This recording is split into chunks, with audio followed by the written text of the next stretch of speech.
Ada saudara saya tahun lalu melahirkan. Di saat dia hamil, ya, ada masalah.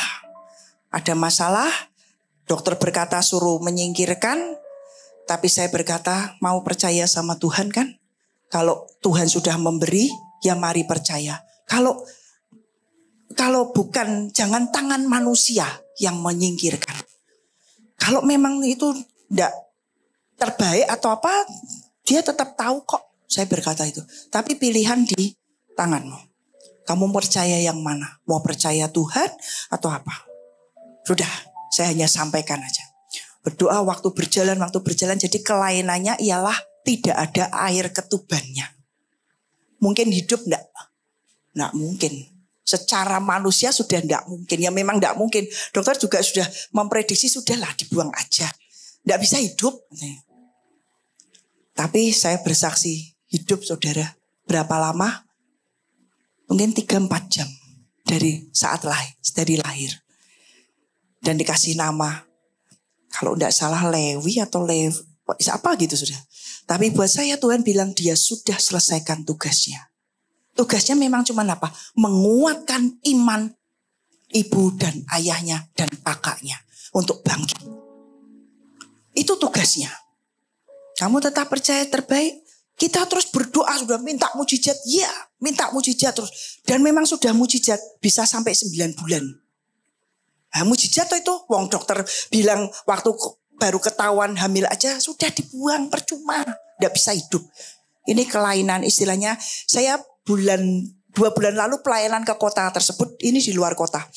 Saya ketemu, lihat sudah hamil 8 bulan saudara. Saya berkata puji Tuhan. Karena tadinya dia sudah berkata sudah tidak mau. Ada trauma saudara. Makanya saya berkata kamu kalau tidak mau lagi tidak bisa menyembuhkan traumamu.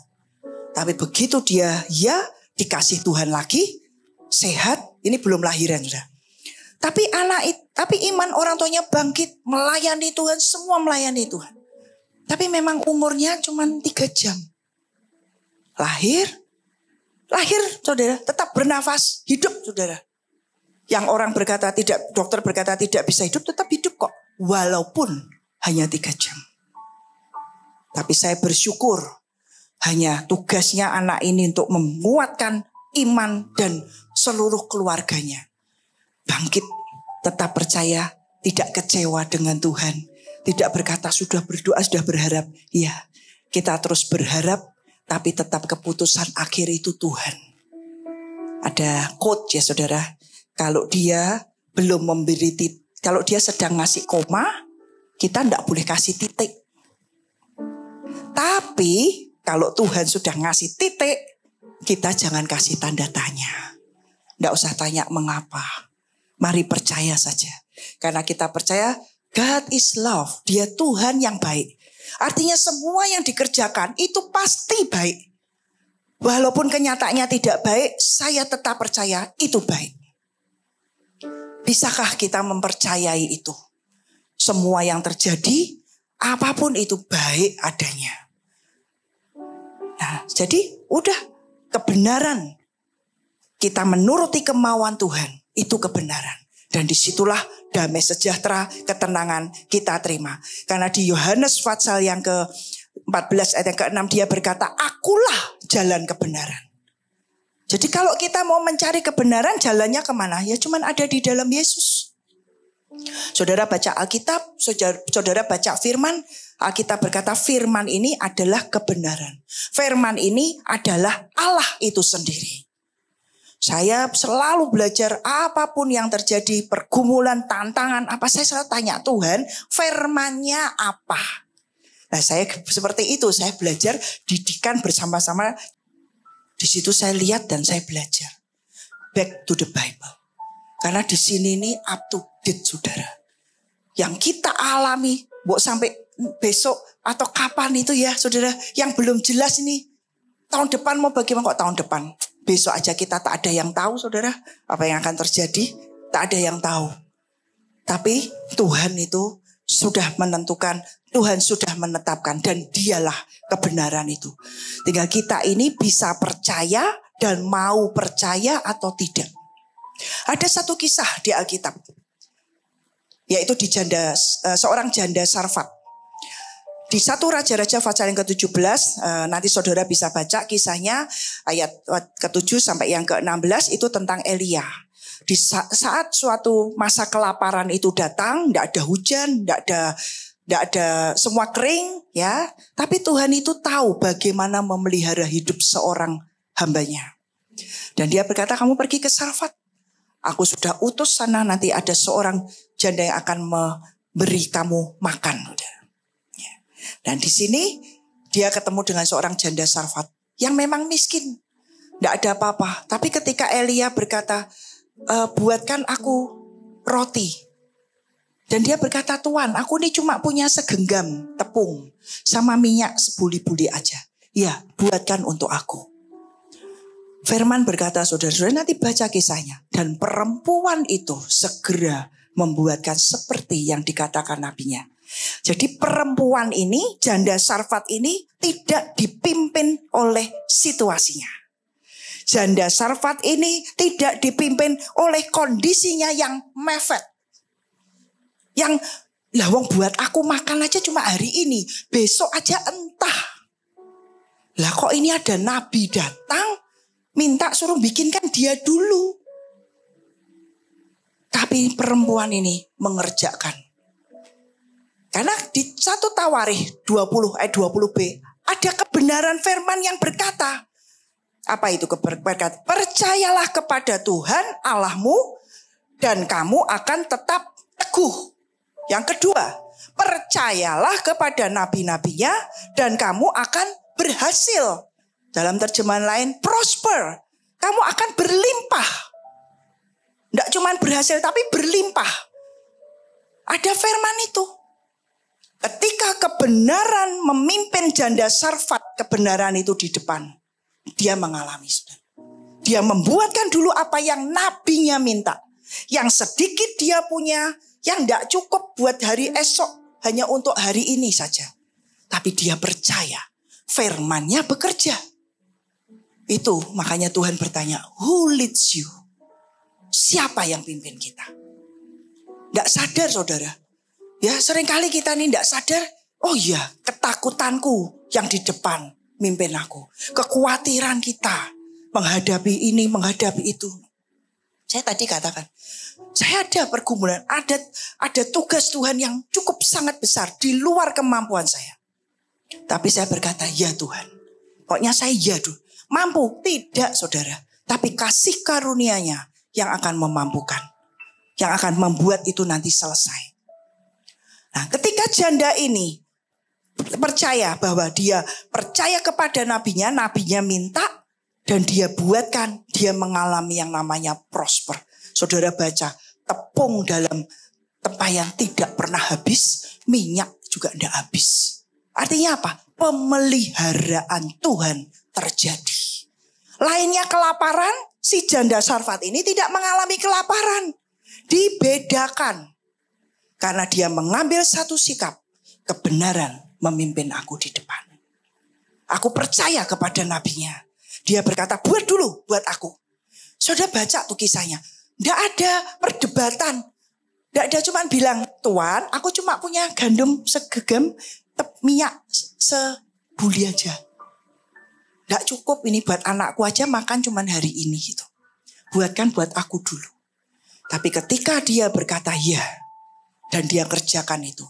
Artinya dia percaya kepada kebenaran firman Tuhan yang berkata, percayalah kepada nabi-nabinya dan engkau akan berhasil. Engkau akan prosper. Engkau akan berlimpah. Dan itu terjadi. Bukankah ketika kita melakukan segala sesuatu, perlu yang namanya iman. Percaya. Saya percaya kepada Tuhan yang saya sembah. Makanya ketika dia berkata, saya berkata ya. Ketika dia perintahkan, ini bikin apresiasi buat berkati penyapu jalan tukang sampah gitu. Saya percaya sesuatu terjadi di alam roh. Tanpa sadar mereka setiap hari kan bersihin kota, saudara. Kita percaya dalam roh juga dibersihkan. Tidak cuma sekedar luarnya saja. Kenapa tadi pagi juga Tuhan suruh kami keliling. Bawa tabut, kamu keliling. Dolingi kota Semarang. Lakukan saja. Kita cuma taatkan, percaya kepada Tuhan. Dia yang akan membuat kita teguh. Jangan mengejar hasil. Setiap orang selalu ingin hasil akhir. Selalu kepengen doa instan jawab. Greng, selesai pergumulan. Ya, kalau bisa instan seperti itu, puji Tuhan luar biasa. Bisa terjadi enggak? Bisa. Kalau Tuhan lihat istilahnya hati kita dan semua takaran dalam hidup kita cukup instan, saudara. Itu terjadi. Nah, kita belajar jadi ketika minyak janda Sarfat itu. Nanti saudara juga lihat ketika anak kecil yang punya 5 roti dan 2 ikan. Itu juga sedikit rotinya tuh enggak roti gede-gede loh saudara. Roti kecil, roti orang miskin, roti kering, jelai. Ya, dan ikannya juga kecil, cuma 2. 5 roti dan 2 ikan. Tapi kan terjadi multiplikasi. Tapi itu tidak terjadi begitu saja. Ketika mengizinkan kebenaran memimpin di depan, ketika anak itu tahu dan Andreas tahu ada seorang anak yang bawa makanan. Karena Tuhan bilang beri mereka makan. Tuhan 200 dinar gak cukup loh Tuhan untuk beli makan semua ini. Kamu yang beri mereka makan. Setiap kali Tuhan berfirman, saudara, dia sudah tahu apa yang akan dia selesaikan. Cuman dia butuh ketaatan kita, kerjasama. Ya, dia butuh dan dia mau apa? Dia perlu untuk mengangkat kita, saudara. Yang seperti keadaan kondisi kejepit, kepepet. Untuk apa sih? Untuk membangkitkan iman percaya kita. Untuk membawa kita lebih kenal Tuhan lagi. Bukan cuman iseng. No, semua yang dia kerjakan ada tujuan dan ada maksudnya. Maksud tujuannya pasti apa? Kasih. Yang mendidik, yang membangun, yang mau setiap kita berakar dengan kuat. Menghadapi semuanya yang ada ke depan. Yang semua serba tidak jelas. Kalau dengar kayak berita saudara. Ya, Indonesia nih ya bersyukur hari ini tetap seperti ini. Bersyukur. Saya percaya doa mengubah segalanya. Saya sudah lebih dari 5 tahun sudah yang menjadwal setiap bulan. Betul ya Pak ya? Sudah 5 tahun lebih sudah seluruh Indonesia. Jadi saya percaya hari ini pun juga ada yang berdoa. Nanti tugas kami hari Rebu. Kami 24 jam. Dan saya percaya Indonesia hari ini saudara. Sudah dalam kendali Tuhan yang sempurna. Tidak terjadi kudeta saja. Itu sudah Tuhan. Kita kan yang di sini rakyat biasa pikir semua aman. Oke, nggak ngerti saudara. Sepertinya laut tenang. Dalamnya ini gejolak saudara. Tapi mari kita kuatkan hati, kita kuatkan iman. Ketika tantangan dan hantaman itu datang, kita sebagai umat Tuhan yang tetap berdiri di atas batu karang yang teguh, yaitu kebenaran Yesus Kristus. Jangan goyah. Saya sedih, tadi mau berangkat. Sedih sekali saudara. Ada seorang pelayan Tuhan yang istilahnya belum ditegur lah ya. Ditegurnya tegur bukan tegur gimana maksudnya. Ayo nunggu sampai doa berkat selesai. Baru kalau kecuali ada hal yang emergensi. Memang kami diajar seperti itu. Kalau kebaktian segala tunggu doa berkat. Kalau saudara menganggap doa berkat itu tidak ada artinya. Ya saudara tidak terima apa-apa. Tapi itu sungguh-sungguh saudara terima. Dan itu akan jadi berkat yang memberkati hidupmu. Kok langsung karena ini seorang kepala dari satu bagian ketika ditegur pamitan. Saya sampai sedih. Pamitan ya sudah aku tak anggota saja. Loh ini bukan ecek-ecek loh. Level seorang pemimpin loh. Tapi dari situ saya sedih. Saya berkata, kenapa Juni yang lalu Tuhan suruh buat strong and firm foundation. Ini di dalam kami loh saudara. Di dalam kami sudah. Sampai Tuhan. Ya. Dari sini kelihatan kan. Belum apa-apa. Cuman dinasehati tunggu sampai selesai doa berkat. Udah aku tak ada usah ketua. Tak anggota saja. Saya sampai saya mau bilang ngeluh dodo saudara. Ya sudah tenangkan dulu aja. Sudah tenangkan dulu. Nanti pelan-pelan nanti gimana. Kita doakan. Supaya Tuhan bekerja menjamah hatinya. Tapi itu kita tidak pernah tahu siapa kita. Kecuali ada ujian itu datang. Kualitas kehidupan kita baru akan terlihat, saudara. Buah hidup kita baru itu kelihatan. Ya, sekarang kita lihat di Matius 6 ayat yang ke-33. Firman Tuhan berkata, tetapi, yuk kita baca sama-sama. 2, 3. Tetapi carilah dahulu kerajaan Allah dan kebenarannya. Maka semuanya itu akan ditambahkan kepadamu.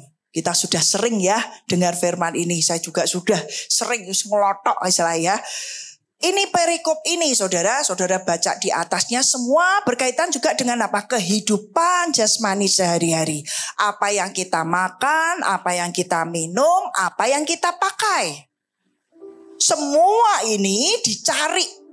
Ya, dan semua ini kita perlukan untuk kita hidup saat ini. Betul? Ya, bohong kalau bilang aku enggak butuh makan, aku enggak butuh minum. Enggak, butuh sudah. Kalau enggak butuh sudah KO, udah pindah alam.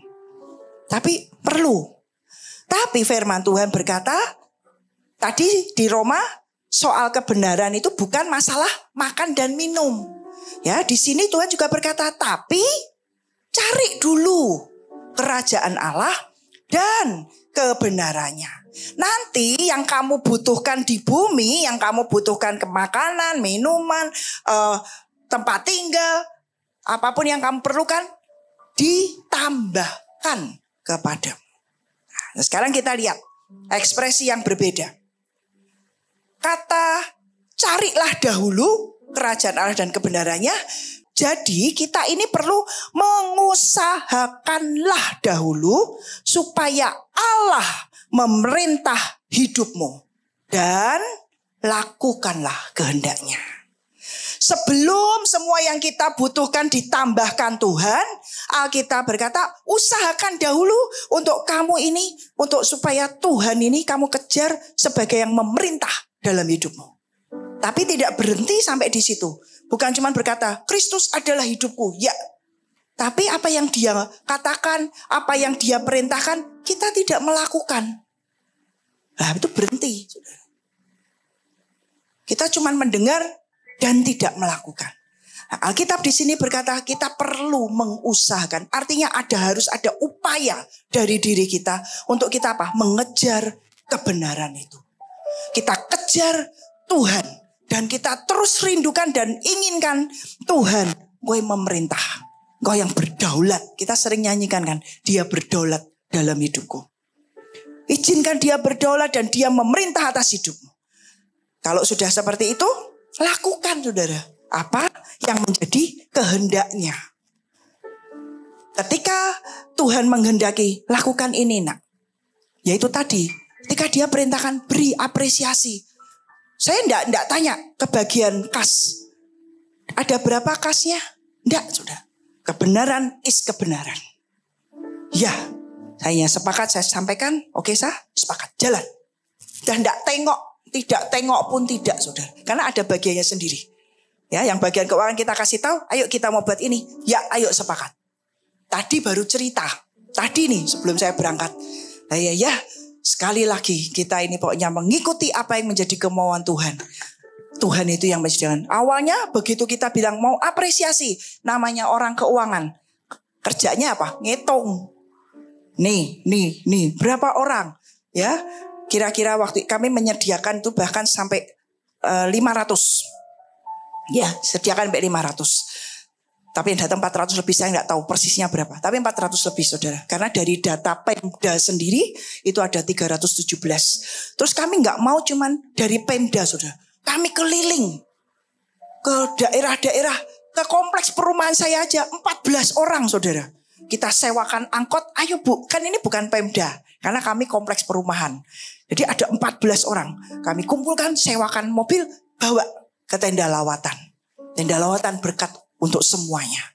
Dan di situ kita keliling ke pasar Johar, ke daerah-daerah yang Bapak sudah tahu belum? Oke, datang Pak, ini undangannya. Kami cetak khusus buat mereka yang tidak di lingkungannya Pemda. Kita pergi ke pasar demi pasar, istilahnya orang bilang belusuan. Lakukan saudara, apa yang menjadi kemauan Tuhan. Ketika kebenaran memimpin kita di depan, kita akan melihat kemuliaannya akan menyertai kita. Mujizatnya akan menyertai kita. Kebaikannya kita rasakan. Cerita tadi orang keuangan. Nah ya pertama ngitung gini budgetnya. Kenyataannya sampai hari ini aku tidak keluarkan. Itu Tuhan saudara. Tidak dikeluarkan. Nyewa meja aja Cik. Tahu enggak Cik nyewa meja berapa? Enggak tahu. 7 juta Cik. Nyewa meja bunder-bunder itu sama taplaknya sama. Karena kita ada kursinya, kita enggak sewa kursi. Tapi kita bungkus kursinya saudara. Jadi nyewa bungkusnya. Tapi kenyataannya dari budget kita enggak keluar duit tuh. Yaitu Tuhan saudara. Kita hanya melakukan. Jangan keadaan kita yang memimpin di depan. Saya belajar dan kami terus belajar saudara. Ya, dari zaman istilahnya waktu itu Bapak juga ngajarkan. Apapun yang menjadi kemauannya kita lakukan. Tidak usah melihat kenyataannya. Tapi yes Lord dulu dalam hati ini. Berkata ya dulu dengan Tuhan. Nanti semuanya akan mengikuti. Ayat yang terakhir coba kita lihat. Di Yesaya 58 ayat yang ke-8. Pada waktu itulah terangmu akan merekah seperti fajar. Dan lukamu akan pulih dengan segera. Ini saudara. Kebenaran menjadi barisan depan kita. Dan kemuliaan Tuhan barisan belakang. Kalau kita mengizinkan Tuhan yang memimpin hidup kita. Kebenaran firman itu memimpin hidup kita. Itu menjadi barisan di depan kita saudara. Di belakangnya akan diikuti kemuliaan. Pasti saudara. Yes. Saya baru mengalami saudara. Hari Selasa yang lalu saya pelayanan di Bali. Selasa kemarin nih, belum ada 1 minggu. Ya, belum ada 1 minggu. Terus ada hal yang terjadi di hotel gitu ya saudara ya. Pokoknya istilahnya saya sudah bilang saya check out. Tapi ada 1 kamar yang nanti check outnya tunggu sebentar. Ini masih beres-beres. Dan saya tunggu di lobi. Dan saya info ke mereka. Jangan telepon ke kamar. Beritahu saya. Kalau memang istilahnya harus ada sesuatu yang harus keluar sekarang. Atau bagaimana. Memang sudah jam check out sudah. Ya. Terus Ibu ini ibu lebih nih. Hampir 2 jam. Jadi ibu harus bayar. Nah, oke. Saya bayar. Tidak apa-apa. Tapi tadi saya kan sudah pesan. Jangan telepon ke kamar. Kenapa 2 orang telepon ke kamar? Dan kan belum check out. Kenapa ada housekeeping masuk ke kamar? Untung di double lock. Jadi gak bisa masuk. Ini perempuan sendiri di dalam loh saudara. Untung di double lock. Tapi memang sudah beres sih. Sudah beres sih. Sudah selesai semua. Saya bilang kenapa begitu? Oh ya maaf Bu. Ya jangan maaf. Saya gak usah. Harusnya saya gak usah bayar. Maksud saya tuh ngomong gak usah dibayar. Terus saya tuh saudara tahu. Ya orang bilang mungkin iseng ya. Tapi saya ini sebenarnya kan bukan orang yang iseng-iseng gitu loh. Saya cuma ngomong gini dengan nada yang datar dan cool. Ya gak apa-apa Mbak. Nanti saya bisa masukkan di medsos. Saya bilang gitu. Nanti saya ngomong ini begini bla bla bla bla. Si Mbak ininya resepsi perempuan ini. Ya gak apa-apa. Dia ngomong gitu saudara. Ya gak apa-apa. Ya gak apa-apa. Saya sudah kasih kartu saya untuk dibayar. Ibu mau bayar pakai apa? Ini saya kasih kartu. Saya bayar. Tiba-tiba seorang bapak keluar masuk ke dalam. Karena saya check outnya dengan bapak ini. Jadi bapak ini yang saya kasih tahu semuanya kondisi yang akan terjadi gitu. Ketika dia tahu, jangan dibayar. Kembalikan dia bilang gitu. Terus mungkin ada yang memberitahu. Wah ada ibu-ibu nih yang mau memedsoskan hotel ini gitu ya. Jadi terus langsung ibu maaf ya. Iya Pak maaf. Saya sudah langsung tahu. Enggak Pak enggak. Karena saya memang bukan orang medsos, sus. Bapak, ibu. Saya bukan orang medsos, tapi saya tidak ngomong ke mereka, sudah ya. Tapi orang-orang tuh tahu. Saya tadi cerita, saya cerita gitu. Apakah akan saya medsos? Enggak, orang saya itu tidak bisa medsos gitu loh. Tapi saudara, begitu saya naik mobil, saya perjalanan mau ke pelayanan, Tuhan tegur saya. Dia berkata cuman begini lah. Gitu ya. Pakai ancaman-ancaman ya. Cuman gitu loh saudara. Saya langsung aduh, Tuhan, ampun Tuhan. Maaf Tuhan, ampun. Wah gelisah saudara saya. Sampai mau kebaktian, mau melayani, ampun. Iya Tuhan, saya kok seperti ini. Saya tuh ngomong gitu. Ini kalau ada waktu saya akan balik ke hotel, saya bayar. Kayak mau nebus dosa istilahnya ya. Tapi tidak ada waktu. Jadi saya cuma bilang Tuhan ampun Tuhan. Ampun Tuhan. Ampuni saya. Tapi Tuhan itu berkata, ketika kebenaran, teguran Tuhan datang, kita bereaksi apa? Saya bereaksi minta ampun. Ampuni saya sudah. Tuhan ampuni saya. Ampuni saya.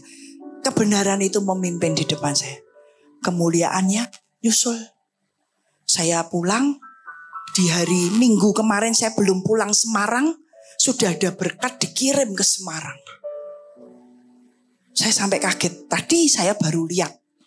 Saya langsung, loh dari mana ini? Buat Cik Repka katanya. Saya dikasih keyboard, saudara. Berdoa untuk keyboard? Tidak. Butuh keyboard? Sejujurnya ya tidak. Tapi ditambahi keyboard. Ya, karena memang baru punya satu. Tambahi keyboard, puji Tuhan. Saya sampai gini. Tetap waktu saya terima itu, saya tidak mikir apa-apa saudara. Tuhan cuma bilang, berkat dari pertobatan. Oke, terima kasih. Enggak Tuhan, saya enggak mau pakai ancaman-ancaman lagi. Enggak, sudah cukup. Ya buat saya itu sudah, wah malunya, istilahnya hati ini gejolaknya luar biasa. Cuman gitu loh saudara. Cuman gitu. Tapi ternyata tidak semua orang mau meresponi hati seperti itu. Ketika kebenaran itu memimpin di depanmu. Sebagai barisan depan. Bukan perasaanmu. Kalau itu saya abaikan saudara. Nobody knows. Even suami saya. Ya gak tahu saudara. Tapi suami saya waktu saya bilang. Nanti saya medsoskan. Dia mah cuma singgol-singgol. Tapi dia tahu istrinya. Gak mungkin. Karena saya gak bisa medsos. Dia tahu saudara. Jadi itu tahu kalau cuma ancaman gitu. Jadi begitu bapaknya, ibu nyimpan gini ya. Enggak Pak. Sudahlah Pak. Iya Pak, selesai. Enggak. Begitu saya masuk mobil jalan, Tuhan tegur saya. Gitu ya. Pakai ancaman-ancaman. Ya Tuhan ampuni. Saya enggak mengelak apapun. Sudah pokoknya saya berkata, saya salah. Ampuni saya. Saat itu aja saya belum langsung cerita sasa loh saudara. Saya berdil dulu dengan hati saya. Saya beresi dulu hati saya dengan Tuhan. Dan ternyata itulah yang namanya kebenaran. Kebenaran artinya mengikuti apa yang menjadi kemauan Tuhan. Kebenaran artinya melakukan yang menjadi kehendaknya. Kehendaknya dia ingin kita hidup seperti apa kata firman. Ketika kita dicaci maki, kita disalah mengerti orang. Kebenarannya berkata apa? Ampuni, jangan balas caci maki dengan caci maki. Ampuni, berkati orang. Kalau kita melakukan apa yang namanya kebenaran itu dalam hidup kita, percayalah kemuliaan Tuhan menyertai. Kemuliaan Tuhan akan menjadi barisan belakang hidup kita.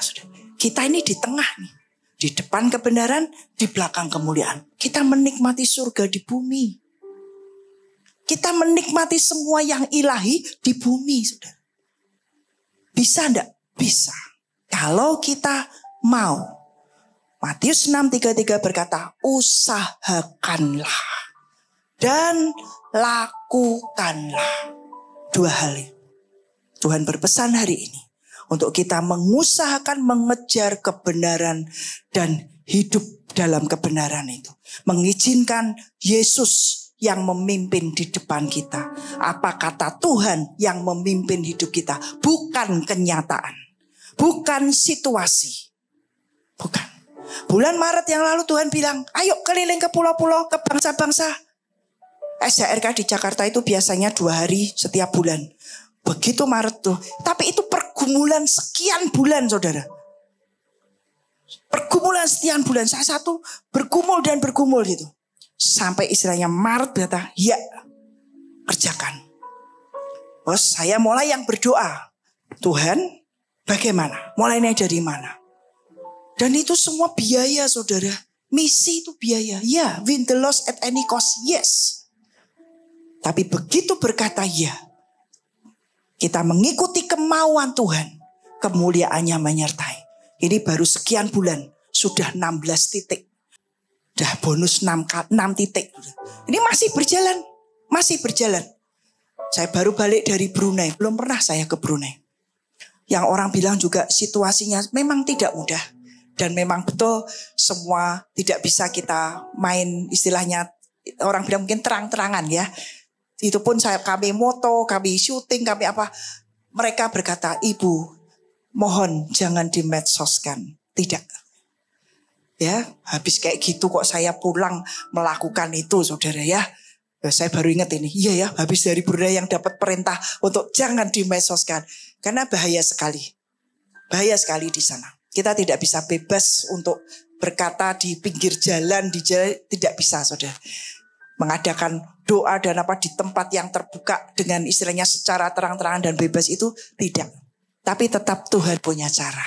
Tuhan pertemukan kami dengan orang-orang yang belum pernah kami temui sebelumnya. Tapi di atas semuanya kami bersyukur karena ketaatan hambanya tahun 1999 untuk memulai TSOA. Ini buahnya. Ada satu anak Brunei yang sekolah di TSOA, saudara. Dan inilah orang tuanya yang menjemput kami, yang istilahnya apa ya, mengaturkan semuanya. Itu Tuhan. Buahnya hari ini kami terima. Ketaatannya dari hambanya tahun 99. Saudara. Seringkali apa yang kita lakukan hari ini, kita tidak tahu. Itu akan berdampak dan berbuah yang kekal, saudara. Kemanapun kami pergi. Kami pulang dari Sabah, Kinabalu. Di situ ada seorang nemuin kami. Ibu, saya waktu itu KKR di kota Kinabalu. Ini kami di kota Marudu. Lain saudara ya. Agak masuk ke dalam. Kami waktu itu datang di KKR di Kinabalu. Saya ada. Waktu itu saya maju ke depan sebagai orang yang akan saya masih muda ibu. Saya mempersembahkan hidup saya untuk saya melayani Tuhan. Kemarin ketemu saya, dia sudah jadi seorang hamba Tuhan. Saya dengar gitu tuh, lah ya, bapaknya enggak tahu itu yang sudah di sana. Tapi ini buahnya, dia yang bantu kami di multimedia dan lain sebagainya. Jadi setelah selesai, baru mereka tuh datang dan bercerita. Saya datang di KKR ini, saya ini, seperti itu sudah. Jadi apa yang kita kerjakan, ketaatan kita hari ini, itu akan membuahkan di hari esok sudah. Mungkin buat generasi selanjutnya, buat keturunan kita. Tapi ketaatan hidup kita bisa memberikan dampak dan buah yang kekal buat yang lain. Nah ini yang Tuhan mau. Mari kita mengikuti dan mari kita meletakkan kebenaran Kristus yang adalah hidup kita itu sungguh-sungguh memimpin di depan. Bukan apapun keadaan kita hari ini, situasi kita, pengertian kita, no. Semua ini kita terbatas. Tapi kita punya Tuhan yang tidak terbatas. Mari layani dengan hati yang luas, saudara. Ya, mari usahakan dan upayakan mengejar. Aku ingin kenal Engkau lebih lagi. Dan biar kebenaran-Mu Tuhan yang memimpin aku di depan. Usahakan dan lakukan, saudara. Karena yang menjadi kemauan Tuhan dan keinginan hati Tuhan, itulah kebenaran. Itu sebabnya kita tidak bisa berdebat. Karena itu akan menjadi pengalaman perjalanan pribadi. Dan kalau Tuhan sudah bicara dengan kita, saudara mau diskusi, mau gimana dengan yang lain, belum tentu. Ya, karena Tuhan ngomongnya sama kita. Dan kalau kita sudah tahu itu Tuhan, ya sudah. Ketika Tuhan bilang, oh gitu ya, pakai ancaman, itu dengan saya, saudara. Suami saya ada di sampingnya juga enggak. Tapi Tuhan tegur hidup saya. Dan waktu saya berkata, ampuni Tuhan, aku salah. Enggak gitu, aku mendukakan hatimu, ampuni. Rasanya saudara ya, sampai hari ini aja tuh ya, nyeselnya luar biasa. Aku kayak gitu ya. Tapi ya sudah, itulah saya, itulah manusia. Ya, enggak ada yang sempurna saudara. Tapi yang ada adalah anugerahnya menyempurnakan hidup kita. Kalau kita mau, dia yang akan mampukan. Mari kita belajar dan mari kita terus maju. Mengusahakan untuk mengenal Tuhan lebih lagi. Mengenal kebenaran. Cari, semua ada saudara. Saudara kerja, saudara bisnis, ada di sini semua komplit. Kami baru kedatangan seorang lawyer yang cinta Tuhan, ya, memberkati supaya kamu nih orang-orang anak-anak Tuhan jangan buta hukum, ya. Udah saya datang, udah kamu ndak usah bingung, ndak usah mikirkan saya. Saya datang, saya pengen menjadi berkat karena aku sudah diberkati oleh hambanya bertahun-tahun. Saya juga ndak tahu sudah. Ya baru kenal sekian waktu karena dia datang di SRK Jakarta. Terus dia cerita, aku kalau ndak cinta, ndak karena Tuhan. Ya karena Tuhan dia menjadi lawyer yang berbeda. Dia cerita semua. Wah, saya sampai kaget sudah. Seorang perempuan cinta Tuhan sudah. Tapi di sini kita belajar ketika dia mengizinkan kebenaran memimpin di depan, kemuliaan akan menjadi barisan penutup buat hidup kita. Amin. Amin. Yuk mari kita bangkit berdiri.